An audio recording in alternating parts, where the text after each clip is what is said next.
Selamat sore untuk Ibu Diana dan teman-teman semuanya. Perkenalkan, saya Filipus Jaharo, mahasiswa Fakultas Hukum angkatan 2023. Dalam video ini saya akan membahas salah satu topik dalam hukum perbankan, yaitu kerahasiaan bank atau bank secret. Topik ini sangat menarik teman-teman, karena di satu sisi bank wajib menjaga kerahasiaan nasabah, tapi di sisi lain ada situasi tertentu di mana rahasia itu bisa dibuka, misalnya untuk kepentingan hukum atau negara. Yang pertama yaitu tentang pendahuluan. Teman-teman, prinsip kerahasiaan bank itu sebenarnya masih menjadi perdebatan di masyarakat. Kenapa? Karena seringkali bank terlibat atau setidaknya disangka terlibat dalam berbagai kasus kejahatan seperti pencucian uang, korupsi, dan transaksi narkoba. Akibatnya muncul anggapan bahwa asas kerahasiaan bank ini malah digunakan sebagai alat untuk menutupi kejahatan. Padahal secara hukum, pasal 1 angka 28 Undang-Undang Nomor 10 tahun 1998 menjelaskan bahwa rahasia bank merupakan segala sesuatu yang berhubungan dengan keterangan mengenai nasabah, penyimpanan, dan simpanannya. Nah, divisi ini mempertegas dan sekaligus mempersempit arti rahasia bank dibandingkan aturan sebelumnya. Karena itulah, untuk mengembalikan kepercayaan masyarakat, perbankan di Indonesia mulai berbenah diri dengan cara bekerja sama dengan otoritas hukum dan tunduk pada peraturan perundang-undangan. Kali ini kita lihat dari sisi sejarah. Prinsip kerahasiaan bank ini muncul karena semakin kompleksnya perdagangan dan ekonomi di dunia. Menjelang pertengahan abad ke-19, hampir semua negara di Eropa Barat sudah mensahkan asas kerahasiaan bank ini, teman-teman.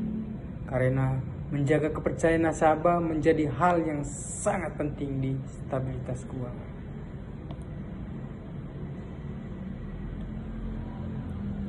Kita masuk ke bagian kedua, yaitu konsep kerahasiaan bank. Ternyata teman-teman, praktik menjaga rahasia keuangan nasabah sudah ada sejak 4.000 tahun yang lalu, yaitu di Babylonia.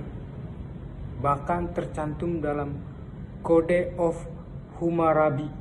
Lalu di zaman Romawi kuno pun hubungan antara nasabah dan bank juga sudah diatur, termasuk kerahasiaan data keuangan.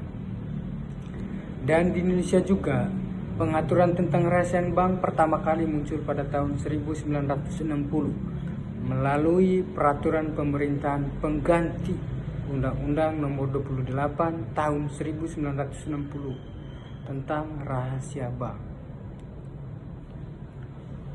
Nah, sejak saat itu pengaturannya mengalami beberapa perubahan dan bisa kita bagi menjadi dua fase. Yang pertama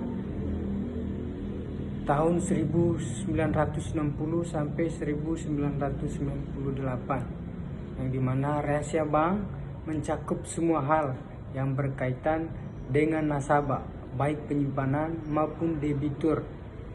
Artinya sangat luas, teman-teman. Dan yang kedua, sejak 10 November 1998 dan ruang lingkupnya ini dipersempit lagi. Nah, ini juga hanya mencakup keterangan tentang nasabah, penyimpanan, dan simpanannya saja. Nah, ini sesuai dengan Undang-Undang Nomor 10 tahun 1998 tentang perbankan. Begitu.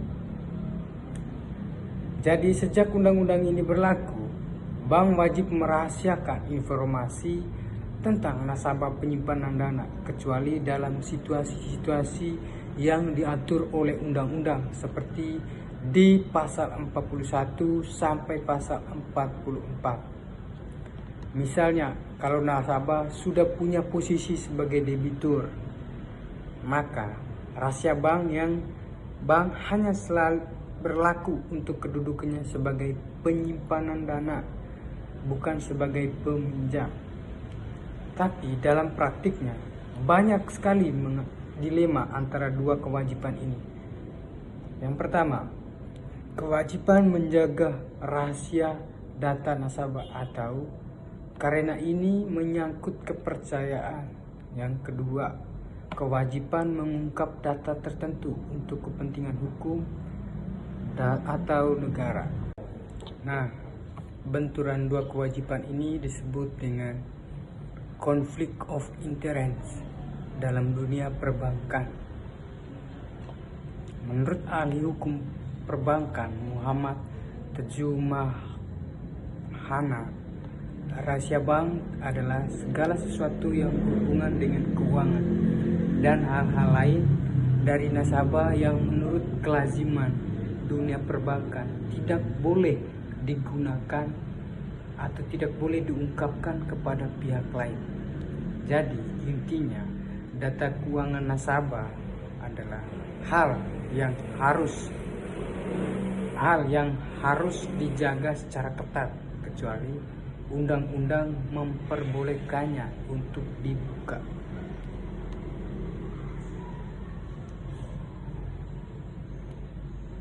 Kita masuk ke teori rahasia bank. Dalam teori hukum ada dua pendekatan besar mengenai rahasia bank, yaitu yang pertama, teori rahasia bank mutlak. Menurut teori ini, bank tidak boleh membuka rahasia nasabah dalam keadaan apapun. Kerahasiaannya bersifat absolut. Teori ini dianut oleh negara seperti Swiss, Bahama, Cayman Island, Venezuela, dan Liberia. Keuntungannya, kepercayaan masyarakat terhadap bank jadi sangat tinggi. Namun, sisi negatifnya, teori ini bisa disalahgunakan karena bank bisa dijadikan tempat untuk menyembunyikan uang hasil kejahatan. Meski begitu, pada praktiknya, rahasia bank di negara-negara itu masih bisa dibuka, tapi melalui prosedur yang sangat ketat. Biasanya kalau terkait korupsi atau narkotika. Yang kedua, teori rahasia bank nisbi atau relatif. Nah, teori ini lebih fleksibel, teman-teman. Artinya, bank boleh membuka rahasia nasabah jika ada kepentingan yang mendesak, misalnya untuk kepentingan negara atau proses hukum. Teori ini dianut oleh banyak negara, termasuk Indonesia, Amerika Serikat, Belanda, Malaysia, dan Singapura. Jadi, rahasia bank tetap dijaga, tetapi dalam keadaan tertentu bisa dibuka secara legal. Contohnya di Indonesia, pengecualian untuk membuka rahasia bank diatur dalam Undang-Undang Nomor 10 Tahun 1998 pada pasal 41 sampai pasal 44A, yaitu untuk yang pertama, kepentingan perpajakan, yang kedua, penyelesaian piutang negara, yang ketiga, perkara pidana atau perdata, yang keempat, tukar menukar informasi antara bank, dan yang kelima, atas persetujuan tertulis nasabah, yang berikutnya, permintaan ahli waris yang sah. Selain itu, Undang-Undang Nomor 8 Tahun 2010 tentang pencegahan dan pemberantasan tindak pidana pencucian uang ini juga memperbolehkan penyidik, jaksa, atau hakim membuka rahasia bank dalam kasus money laundering. Karena itu, sekarang bank juga diwajibkan menerapkan prinsip Know Your Customer atau Customer Due Diligence atau CDD, yaitu mengenali nasabah melalui identifikasi dan pemantauan transaksi. Tujuannya agar bank tidak disalahgunakan untuk kegiatan kejahatan finansial. Oke.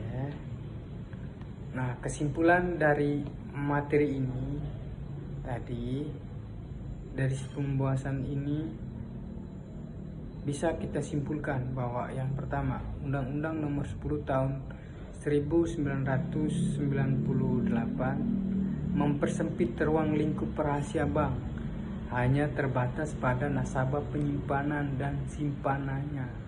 Dan yang kedua, ada dua teori utama, yaitu mutlak dan relatif, dan Indonesia menganut teori relatif. Nah, yang artinya rahasia bank bisa dibuka dalam situasi tertentu, seperti untuk kepentingan negara atau hukum.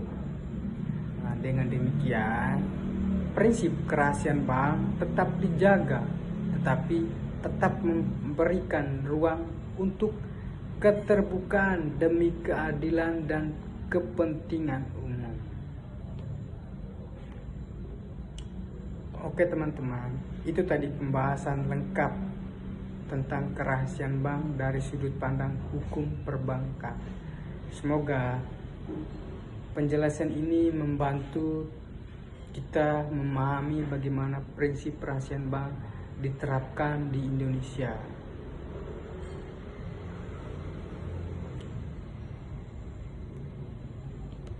Terima kasih, selamat malam. Tuhan Yesus memberkati.